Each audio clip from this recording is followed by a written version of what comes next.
Welcome to the Dental Women's Podcast. I'm your host, Rabia, and today I'm joined by the wonderful Dr. Awaz Sharief, who is a dentist, teacher, speaker, and who's got an inspiring journey. Thank you, Awaz, for joining us today. Thank you for having me. It's a pleasure. You are a phenomenal woman. Let's look at you as a whole. You are as I introduced you, clinician, teacher. For those of you who don't know, she's also an international speaker. What would you say has been your kind of biggest turning point that shaped this path of yours? It's a very unique path. So what would you say has helped bring you to where you are now and shaped everything you've done till now? Okay, so this is a very deep question, and I would say there's more than one thing, but if I was to bring it back to one thing, I would honestly say it's my childhood. And I would say that because I came from a household of where excellence was really praised, and I was always encouraged to do my best and be my best. And honestly, all credit goes to my mom, who, saw the good in me, and she really encouraged me and wanted me to excel and be the best version of me and see that version of me that I couldn't even see at the time.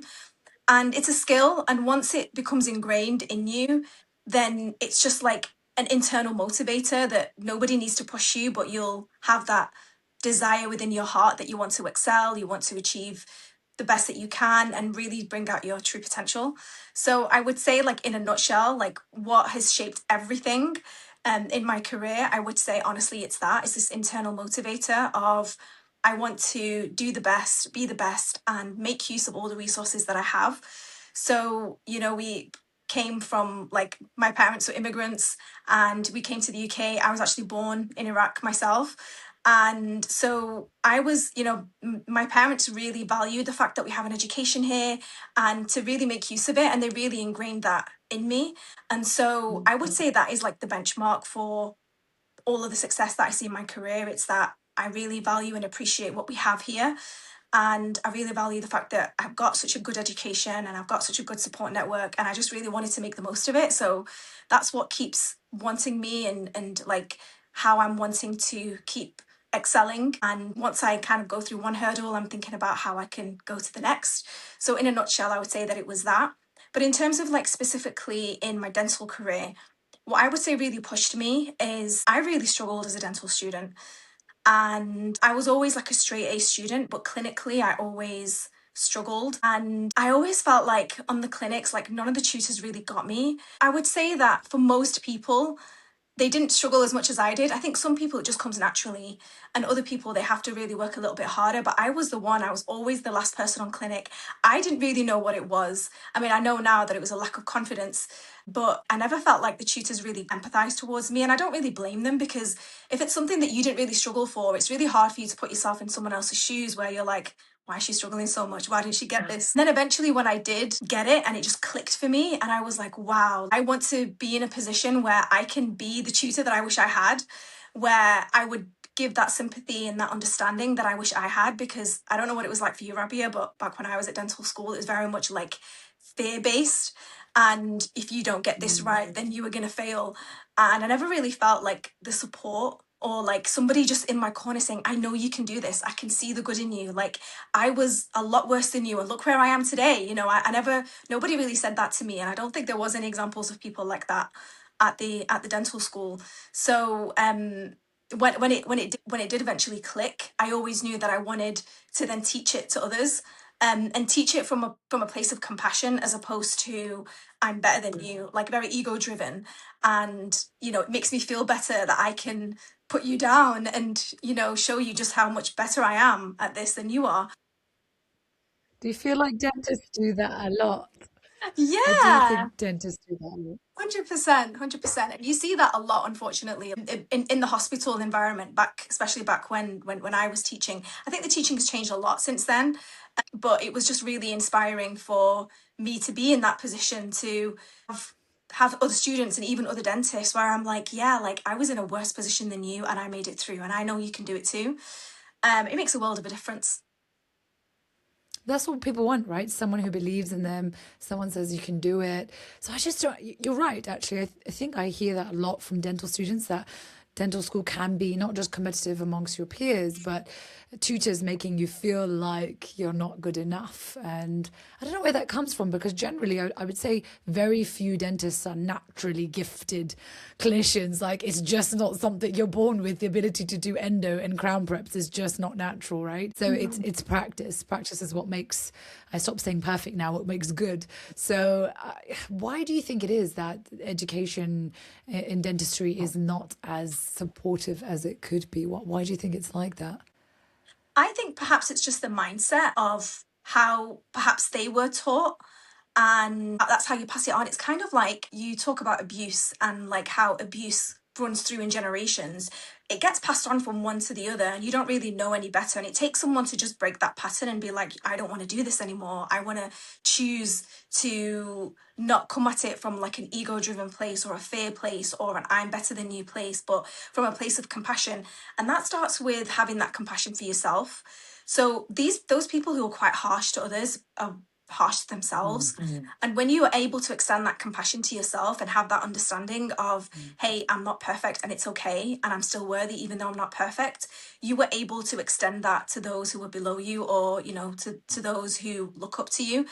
Whereas if you're very harsh in how you judge yourself, you're very judgmental of yourself, critical of yourself, you're naturally just going to project that onto others. And funnily enough, dentists are of that category. Every dentist, I think when I used to sit on the interviews as well, they'd be like, we're perfectionists. And what does perfectionist means? You're harsh on yourself generally. A lot of negative self-talk, a lot of them. And it comes from that drive to be perfect and everything from having to get the best grades to outcompete your colleagues to be able to get into the limited spaces in dentistry. So yeah, I think that's the perfect recipe for having not a very supportive educational environment, unfortunately. But you did that. You went from kind of learning to teaching, which is phenomenal. And by the sounds of it, you were a fantastic teacher. Do you miss it? Well, I do hope so. I mean, it's so reassuring when the students, because I'm teaching now, and the students will tell me comments and say, wow, like a tutor who actually understands us, a tutor who actually cares, and seeing the mistakes that some of the students make. And just being able to tell them, look, it's okay. You're a student. This is the first time you've done this. Like I've done this, and I've been a qualified dentist, and I know of other dentists who really struggle in this particular area. So a lot of my students do bring their endo cases to me, and that's something that they really struggle with. And it's just so empowering for me to tell them, look, don't be so hard on yourself. Like, you know, qualified dentists who've been doing this for years do this, you know, even specialists do this, but the only difference is they know how to manage it. And you this is obviously very early on in your journey. So it's the feedback that I get from students, and it's so healing for me, because it's almost like I'm reliving my student experience, but I'm able to rewrite it so that I can pass on the advice that I wish somebody gave to me. It's just crazy. Like it's just so fulfilling in that way. That's wonderful.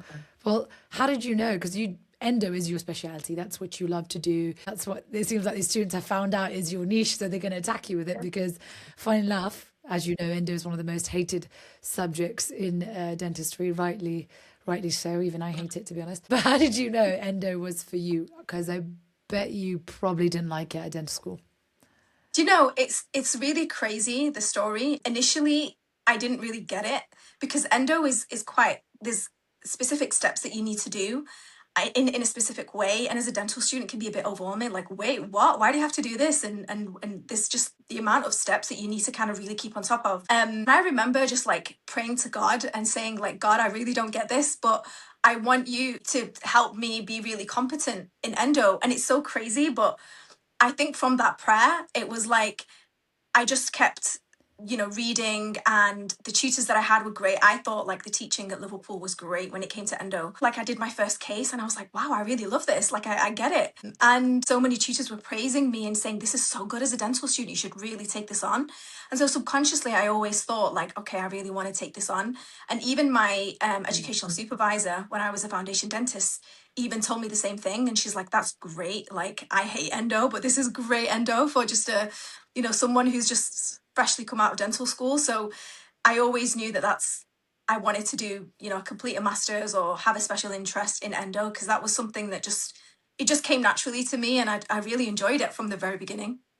What would you say? So I get this question a lot of people who are kind of a bit lost, right? So, like you, you're lucky you found it early on what you wanted to do, but generally most dentists don't, unless they've got a really compassionate tutor and that they're like, wow, or like a motivational one. They think I want to do that. Most don't know what they want to do. After dental school, they feel like they need to specialize straight away or do a bajillion courses. But those that are trying to figure it out and jumping on the wrong diplomas and courses, what would you say to them? Like how to find what's right for them and kind of where to go with it. I would say follow your passion. I know it's easier said than done, but I think the more you explore the different avenues of dentistry, the more you will naturally find a part that you feel like you're passionate about, that it lights you up, you enjoy it. It may not necessarily always be the case, especially if you feel like you've not been taught it properly. I think especially with endo, I feel that if you don't follow the protocol, you're gonna you're gonna feel like, what the heck am I doing? If you don't have loops, if you don't have a good light, you don't know what you're doing, you are gonna hate it. But maybe you will like it if you actually follow a good protocol that will give you predictable results. So I would say that if you explore the different avenues of dentistry, I know, like, for example, in dental school, we don't really do much ortho, but when you're qualified, you can Yeah. start doing things like Invisalign or 6 month smiles, or, just kind of like dabble into the different avenues of dentistry, maybe going to courses and reaching a point where you understand what you're doing, and then naturally you will find a speciality that you feel like you're more passionate about, something that comes easy to you, that you enjoy it, you do it, and you kind of lose yourself in the moment. I would say those are like the telltale signs that you've probably found your niche.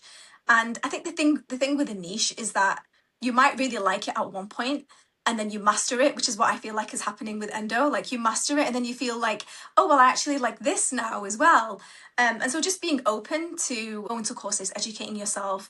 If there's an aspect of dentistry you really don't like, which for me was like crowns, and you really helped me, give me tips with that, then just ask yourself why it is. Maybe it is that you're not getting predictable results. And if that's the case, why is it? Maybe your protocol isn't great. Maybe you're somewhere along the steps, something isn't going right, and nobody's really told you what that is.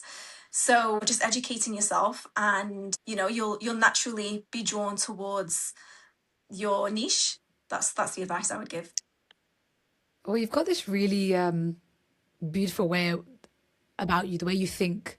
You're very curious. Like, okay, why don't I like this? Why am I not good at this? Let me try this. Let me figure it out. What makes you like that? What gives you that curiosity? And how can others cultivate it? Because I think it's so important to have curiosity. Because if you don't have curiosity, you've got fear and you've got blockers. It's usually what I think is the opposite of curiosity, which stops people from trying. So how did you cultivate it? Give us some advice and tips around that. That's a good question. Nobody's really asked me that, and I'm so glad that you see that in me, which is what makes you a great coach. So I would say it's my drive for excellence in wanting to do the best and be the best, as I said. And so if something's not really quite clicking for me, it's like, well, why isn't it? Only there must be something. I think my mind is just naturally will want to problem solve and be like, okay, I mean, surely I can do it too. Like, let me see what is it specifically that's preventing me from understanding this concept. So I don't know if I would say it's part of my personality, maybe a mixture of things, but it's a good question. It sounds like you're naturally like that. Maybe, to be honest, I do think I am naturally like that. With everything. Like, I remember being a kid and asking like, looking around me and seeing different materials and thinking like, where did this all come from? And my mum didn't really understand what I was saying. Like, and then when I went to school, I realized you've got like is it the 99 elements? Like in chemistry. So when they come together, that's how you have everything in the world. And I remember just thinking, oh wow, this is the answer to my question. So I do think I was naturally born with it, I would say. That is interesting because I think that's what makes you so excellent, and that's what's made you be able to achieve all these things. But aside from that as well, I think you're quite intuitive and you understand yourself, and that's why you've done lots of different coaching. So tell Yeah. me a bit about that because we talked about you having multiple coaches, and for someone who's curious and does the work, you've still got someone there to kind of champion and help you. So it's very interesting. Tell me why you got into doing all this various coaching. So it's interesting that you asked the question before, because it is curiosity of, if I couldn't master a skill, I'm thinking, well, surely somebody can help me. There must be a solution. And I started doing coaching very early on. I would say like back when I was still married, the first time, and I was really struggling. And that's when I reached out to a coach because I was like, look, I've exhausted everything. I don't really know what's going on. And it was through the coaching that she made me see my blind spots. And that's where it all started. And then I had coaches for several other aspects of my life because I realized how much good there was in someone who's a couple of steps ahead of you, who's already been through the process. And it's so much quicker because they can guide you and they can show you your blind spots.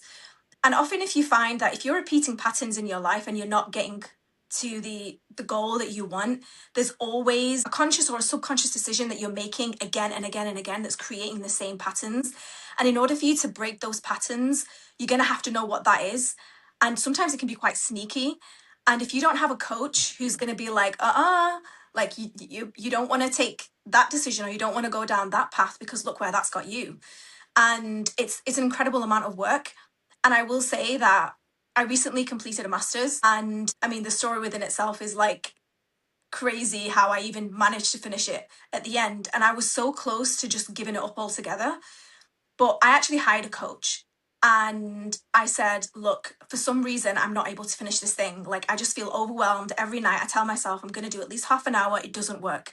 I just completely block out and I'm like, do you know what? I'll do it tomorrow. I'll do it tomorrow. I'll do it tomorrow. And then I was reaching the deadline and I said, can you help me? Like, because I've tried on my own. I've tried different techniques and I've exhausted all avenues on my own. Can you help me? And she said to me, something that initially I felt like belittled it. She said, just spend 5 minutes a day. And I remember just thinking, like, what's 5 minutes a day going to do? So I was like, okay, I've tried everything else. Let me try this. And honestly, it was those 5 minutes a day that helped me finish my master's at the end. And this is the Yeah. beauty of coaching because I probably wouldn't have finished it. I was doing the same thing again and again. And it was me feeling overwhelmed, my perfectionist trait that I was like, it's all or nothing that made me just do nothing in the end. And I was like, do you know what? 5 minutes is better than nothing. And actually those 5 minutes, because the bar was so low, I was like, do you know what? I can do 5 minutes. And those 5 minutes was enough to be like, do you know what? I can do 10 minutes. Whereas if I give myself a goal of half an hour or an hour, I just feel overwhelmed and I'm like, do you know what? I can't do it. I'm just not going to do it at all. And so, when I went through my divorce, I also had a coach who really helped me get through. And a lot of my family and friends didn't even realize what was going on. And when I actually officially announced it, they were like, we would have guessed. Because behind the scenes, I was going through coaching, I was going through therapy, and I was going through those difficult emotions so that on the outside, it didn't appear like I was, I was slowing down. In fact, if anything, I was like blossoming even more because it was bringing out the parts of me that I had suppressed. So I'm a really big believer in coaching. And, if you ever feel like you're stuck, and you really don't know what your next steps are and you've tried something, then hiring a coach is so invaluable because your most expensive commodity is your time. Like you can always make that money back, but you can't get that time back. And if there's something that you really want and you really want to achieve, it's just a no-brainer for me. Like, why wouldn't you hire a coach who's already there where you want to be and they can show you and get there the fraction of the time? It's funny you say that actually, because I was one of the people who didn't realize the value of a coach. I was coaching, but didn't realize the value of a coach to me until a coach reached out to me and was like, "Oh, I'd love to have a conversation." I was like, "Yeah, sure, sure, sure." And then, yeah, he managed to get me on a call, and I thought, "Damn, like, it's incredible what someone else can see in you and see where your potential is, where your inhibitions are, where your obstacles are, and you can't see them." And you're right, like what you said earlier about if you're doing the same thing over and over again and not getting the result you want, there's obviously a problem here. Yeah. So, yeah, no, fantastic. I love the way you summarize. And I love the fact that you've had multiple coaches throughout your life. I remember when I was coaching you, you had a coach at the same time for your business, which Yeah. we will talk about. But it's phenomenal. It's phenomenal to hear that, and it's amazing for people to hear as well that there's not one coach. There's multiple coaches for different parts of your life, for different goals you want to reach. I've not spoke about coaching before on this podcast, but when you mentioned to me that wanting to cover it, I thought. Yes, actually, because it's been one of the things that I've started recently and had the biggest change to my life. And it's hard to articulate until you try coaching as to what it can do for you. 100%. And that's why I reached out to Yeah. you for the coaching, because I actually saw an ad on Instagram and I knew that I was making that transition at work. And I was like, I loved my work life balance. I loved, like, I only work mornings and I love that. I didn't want to compromise that or change that. And I just wanted to maximize it. And so that's why I reached out to you and I said, look, I don't want to work any more hours. I want you to help me so that I am efficient in my work. So those 4 hours that I go to work, that I make the most of it. Can you help me? And it was just phenomenal. Like over the 6 months, I like doubled my private, my relationship with my patients has improved dramatically. Even just little things like writing notes and making comments of the conversations that we've had, like patients really appreciate it. They feel seen, they feel heard. And there were things that I was already doing, but there was like, I was able to solidify it and recognize that these are the things that I don't ever want to stop doing. Especially when you get really busy and you get just so focused on like meeting targets, you don't want to compromise on the really important things like establishing that rapport, which is absolutely key. And like you said, it's the, as you know, as dentists, we're self-employed and we pay tax. So rather than giving it to the tax man, invest in yourself and you reduce tax, you Yeah. earn more money, you have a better work-life balance. It's a win-win. Like, why wouldn't you invest in yourself? It's just mind-blowing what it can do for you. Yeah. But you know what? That's the thinking that comes from someone who's had coaching, who's curious, who understands it. But the most people don't realize the value of it, especially dentists, because we're in the realm of tangible. We need more courses and diplomas that teach us composite bonding and fillings and veneers than self work. And largely, when I look at dentists as a whole, and we talked about earlier, perfectionist mindset, self critical, a lot of them not enjoying their work and doing more courses to in order to find that kind of, I don't know what it is, fulfillment, and then not finding it. I think a lot of dentists could do with some sort of coach to help them complete that inner work. Sounds like you already agree, but yeah, would you add anything to that? Yeah, I think you summarized it beautifully. I do think a lot of dentists do look at tangible results, like you said. And the coaching is, I mean, I have friends who are dentists as well, and they always feel like, no, I can do it myself, and they don't understand how many blocks they have or how many limitations they place on themselves. And it takes for someone to just be curious and see and try it out for them to realize, oh wow, like now that I see it, I can't unsee it. But a lot of people do walk around not realizing these limiting beliefs that are holding them down, which is making them feel like they can't live the life that they want. They have to grind, they have to work really hard. They have to go through blood, sweat, and tears so that they can achieve like the income level that they want. And actually, there is a lot of productivity. It's not actually productivity, but even just enjoying your work and feeling good is such a huge boost in your income rather than just let's grind, grind, grind, grind. Because that can actually, after a certain point, it doesn't actually benefit you. It kind of has the opposite of being efficient. And I think a lot of dentists who were brought up and were told that you have to work hard and this is how you make money, and they compromise a lot on their work life balance. And they forget why they're doing this to begin with, whether it's family or just enjoying life to begin with or giving them that security. And they end up just get stuck in that rabbit hole and not really enjoying the moment, enjoying the fact that they've got a family or they want to start a family or, going on holidays, going on breaks, which is essentially why they wanted to do this job to begin with, or to have that security. And it is possible, and through working with you, I've definitely been able to achieve it where even though I'm a mother, I can still work around my son's school times. I still earn a really decent amount because of you, even though only work 4 hours, and I have a great work-life balance. And it's definitely possible, and you don't have to push really hard in order for you to enjoy dentistry and not just see it as like hitting targets or I have to do this, but where you come into work and you actually feel better about it rather than feeling like it's something you have to do because, oh, if I didn't need to, I wouldn't even be here. But actually, no, I enjoy doing this. I enjoy speaking to patients and being with staff. Yeah. No, you were probably one of my favorite mentees to coach. You could see that you're already phenomenal. It was like the tiniest tax. But actually, the fact that you work 4 hours is just such a dream, actually. I think a lot of dentists don't realize they can. And I'm always like, work part time, work less. It's one of those careers where you can. And like yourself, you can do things outside of dentistry. You don't have to do dentistry. So tell us a bit about this new business venture you're stepping into, this new thing that you've started, which is completely not dental. And yeah, it's exciting. And I think more dentists need to do that. Just don't put all your eggs in the same basket of dentistry. Do something else. So tell us a bit about it. So because I've done coaching for so long, I always knew very early on that I wanted to coach Muslim women in particular to empower them. So it was always around that subject. I never really knew. I would go from different topic to topic, and I never really had the courage to just go ahead and do it because I felt like I was still wanting to master dentistry at that point. But it was always something at the back of my mind, like a dream that I wish I could fulfill. And I recently, well, with regards to my own journey and the fact that I'm divorced and I was looking to get married again, I felt that things had changed a lot over the last 10 years. So I first got married more than 10 years ago. It was very traditional and it was like through family recommendations. I didn't really need to do anything. And it was very much like cultural as well, like from back home, how they used to do it. And they just brought that culture here. But I feel that over the last 10 years, things have changed a lot.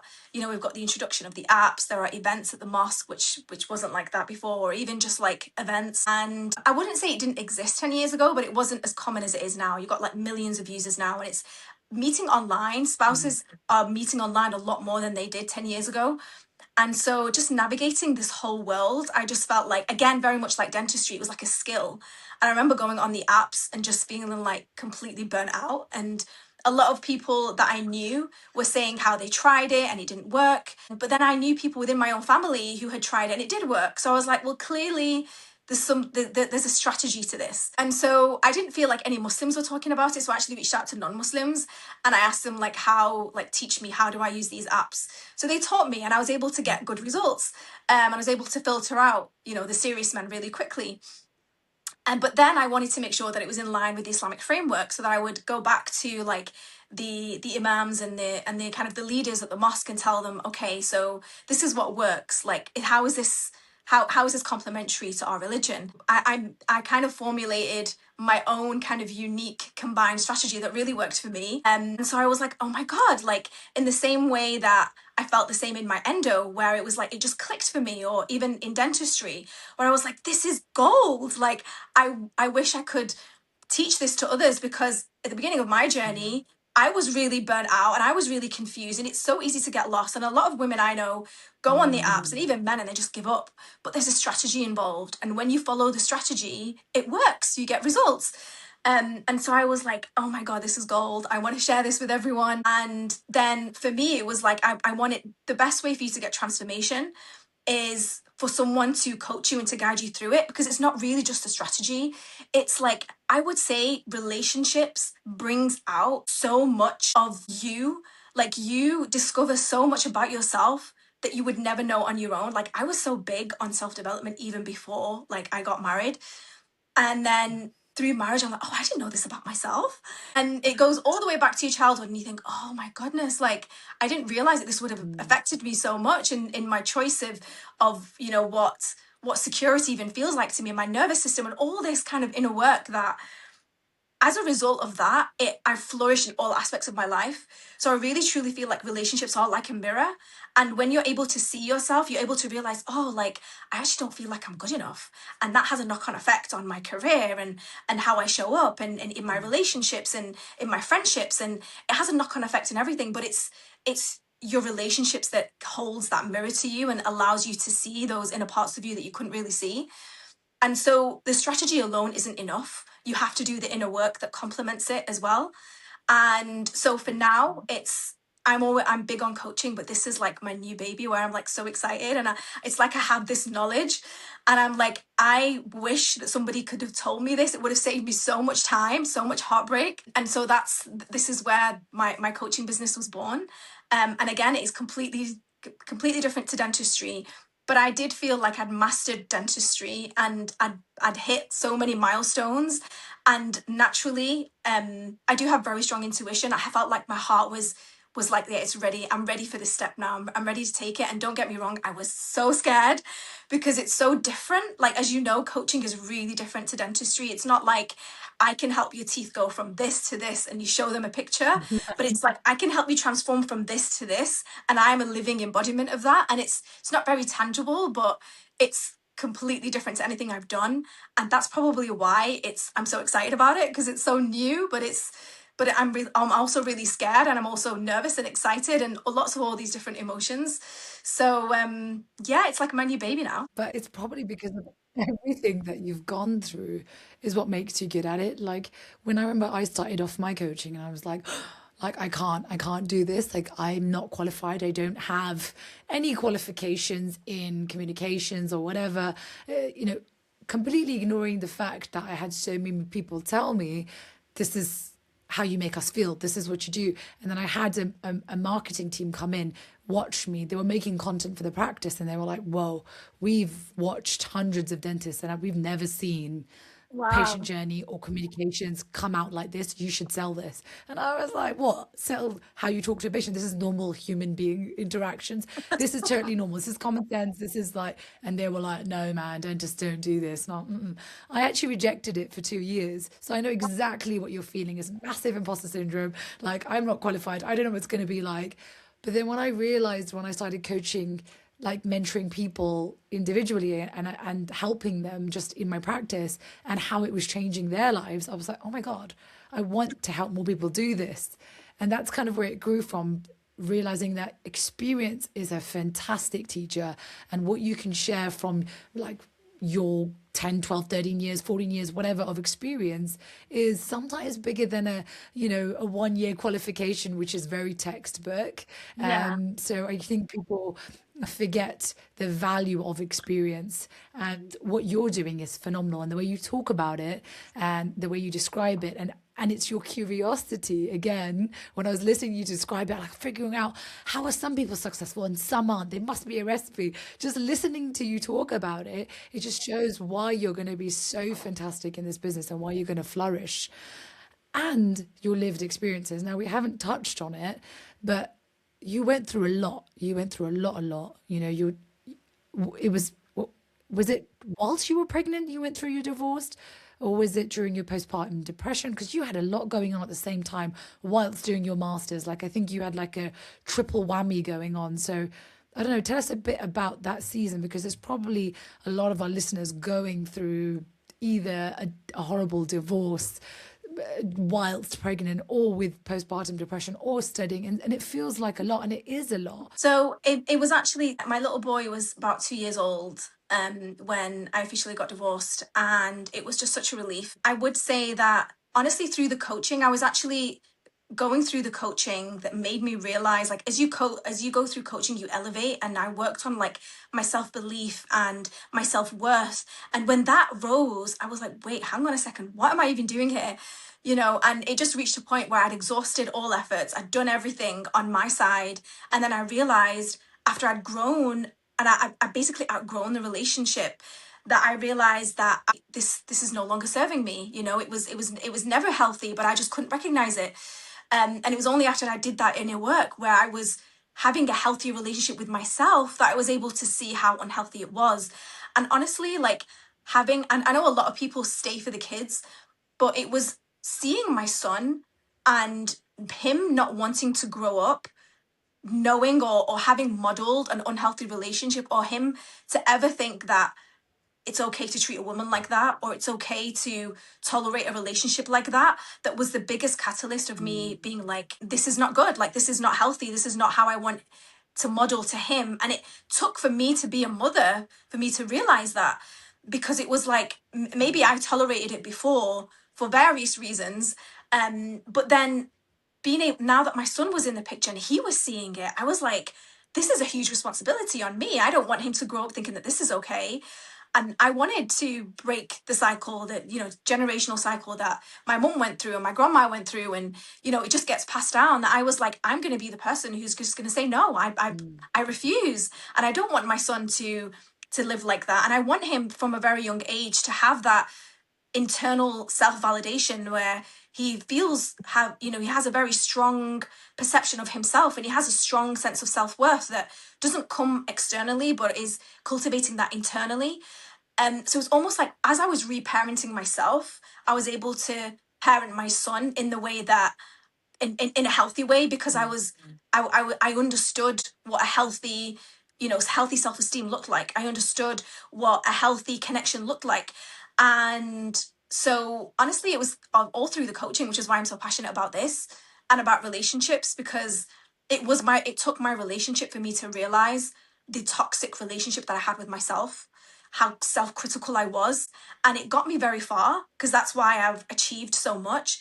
But when it comes to your relationships, that is when it was a mirror, and I realized, oh gosh, like in my previous relationship, I tolerated a lot, but that was only a reflection of how I was treating myself. And it took for me to see it in another person for me to realize, oh wow, is that how horrible I am to myself? Because I wouldn't have tolerated it had it not been familiar to me. It's been phenomenal, my journey, and the woman that I am today. I'm so proud of the woman that I am today, and for going through what I did.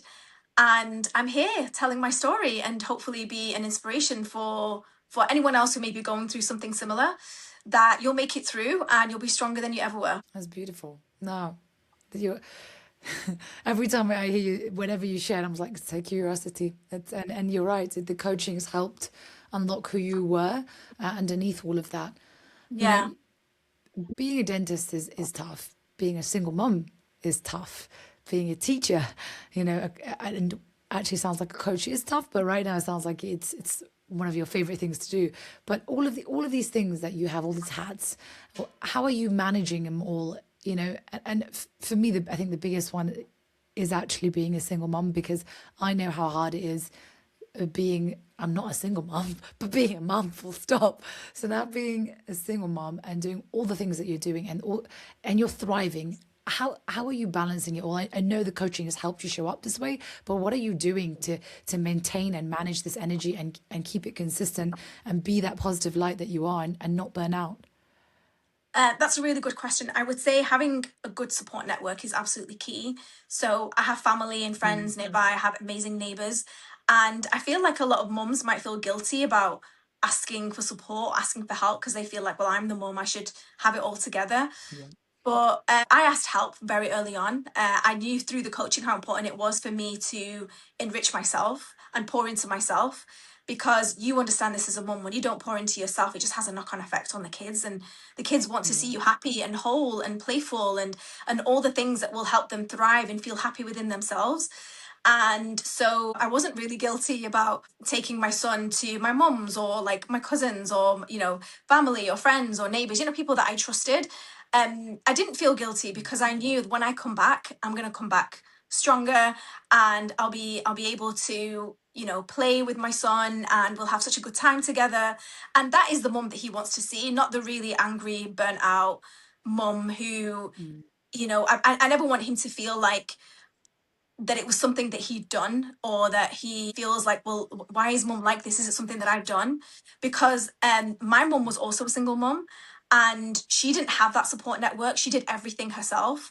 And so she was an incredible woman, and she's my inspiration. But also she dedicated her whole life to us. And there were times where she didn't really have it all together, and it did have a knock-on effect on us. And so I realized how important it was to have that support network. And I never wanted my son to grow up feeling like, why does mum treat me this way? And kids, because they have like a natural love for their parents. They never blame the parents as kids, they blame themselves. And so that's why I realized that it's so important that I pour into me and use that support network, because it's so important. Like whether you're a single mom or just a mom, it's so important to have that support network, people that you trust, obviously, because of the times that we live in, family and friends, and just to utilize it and not feel guilty, because of exactly all the reasons that I've outlined. Ugh, I love the way you put it, to not feel guilty. And that, yeah, that made my heart kind of cry when you said that the kids don't blame the parents, they blame themselves. And Yeah. it's so easy in the busyness of life to not take time out for yourself, and to And a lot of women that try to be the super woman that I can do everything. I've got all the hats. Like, I'm super mom. I don't need help. And I did have somebody else on my podcast, Fazila, and she mentioned it quite rightly. You feel weak asking for help.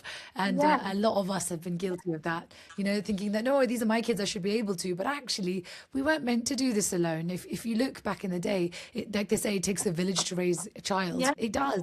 And you need that village. And now, unfortunately, the way our lives are, we're very, very isolated from our villages. And, I'm lucky I'm not. My mum is freaking super mum. I would say, mum, you're the best mum in the whole world. Literally. Like, my kids aren't getting this version of me where, grandma turns up with a bajillion presents and cooked dinner for like 5 days. And yes, they're not getting that and lets you nap. I'm going to be like, woo, I'm free, I'm free. But, yeah, it's incredible. You need that village, and you need to not feel guilty for asking for help. Definitely, because if the mum be cray, the kids be cray. Straight up. Even when my son was a baby, like I remember going through counseling and coaching, and she would tell me the same thing. Like, even as a baby, they're so intuitive and they can pick up when you're off, and they will feel like something is off and they're just crying and they're very irritable. But then when you're happy, it's just something you can't fake. It's like an internal happiness where you feel good, you're well rested, and they feel happy as well. And at the end of the day, like, they're not really going to care that you've had that separation, because they're going to be well looked after by whoever it is that you entrust them with. What's really important is that when you come back, that you're happy and you're able to make memories and you're able to be creative, and like, I love being a mother because of it. And I honestly feel it's because I have a full life and I have a passionate life, and I do things that I'm genuinely really passionate about, and I have that balance. But it starts with you. I think a lot of people feel like, for me to be the best mother, then I need to dedicate my whole time to this. But it actually starts with you being fulfilled. And I have a great relationship with my son. I absolutely adore him and love him to bits. I love being a mother, despite my circumstances and despite having to juggle everything. Like, he is just my pride and joy. I won't be able to have that if I didn't have a life that I was so passionate about and that really filled my cup and gave me joy, because then I can pour that joy into him. And and it's never really scripted or planned, or our playtimes. Like, I'd just be silly and crazy and just be me, because I'm comfortable being me, and I've done a lot of inner work to reach this point. I think parenting is one thing I've not really done coaching in, but that's because, like, I think from the I have read a lot of books, and it is just because, even though I've not really focused on that, I've focused on myself, and the knock-on effect is that I just love being a mother, and I wouldn't trade it for anything. Like, of all the hats that I have, being a mother is the one that I'm most proud of, the one that gives me the most joy. And I do schedule my timetable so that I have the most time with him, so that I can take him to school and drop him off and bring him back, and we have that time together. And my work, it doesn't revolve around my parenting. It's the other way around. So I'm just really grateful for the life that I have, and it's a win-win. Like, I'm happy, he's happy. That's so beautiful, Waz. I think you've probably shared it already, but I normally like to end my podcast with something for the listeners. There's a lot of them probably listening, feeling like they could be feeling stuck where they are right now. They could feel like they could do more, want to do more. What would be that kind of one kind of golden piece of advice? Honestly, it would be so in tune with your body and your emotions and your feelings, because your feelings and your body is the way that you know what your purpose is in life and what your drive is, and is the key to happiness. So if you do something and it makes you feel sad, then that's information. If you do something and it makes you feel happy, that's information. You're able to shape the life that you want, where you are thriving, through being in tune with your body and realizing, oh, do you know what, it actually doesn't feel good when I work through my lunch. It actually feels great when I take time out of the practice and go for a walk. So, like, just being so in tune with your body, because that is going to be your compass to how your soul connects with you, with what your purpose is and what will give you the most fulfillment, and what your passion is. Because when you follow that, like, the success and the money and everything will come with it, rather than just having, like, okay, well, I want to make loads of money and I want to be successful, so let me just Google and see what's the quickest way to do that. But instead, do it the other way around. Go internal, and move towards whatever makes you feel good, gives you happiness and joy. And by following that, honestly, it's the only compass that you need to live the life that you want. Like if that's the one thing that I would define what is giving me the life that I have, it's that internal compass that I have. Like initially it was endo, and then I realized, oh hey, like I actually want to be a coach, and just following that compass, following that around, and it will change because we're not static as humans. We're not static. We're always changing, and that's how you continually, or you don't burn out because you realize, oh wait, like I'm actually really tired, I need to sleep, so I'm going to take a nap. That is your compass for not burning out and being fulfilled and thriving. And for the schedule will be different from person to person. What works for one person isn't going to work for someone else, and that's okay. Like you can have a coach and they can show you the strategy, but ultimately it's your feeling and your compass that's going to guide you with what is right for you and what you're meant to do. And yeah, so that would be my biggest advice. That is phenomenal, phenomenal advice, actually. Really beautiful to listen to. Essentially, it's self-awareness. And so many of us are just on autopilot, like robots, feeling like we're stuck. But actually, we're not stuck. We have full free will to guide our lives how we want.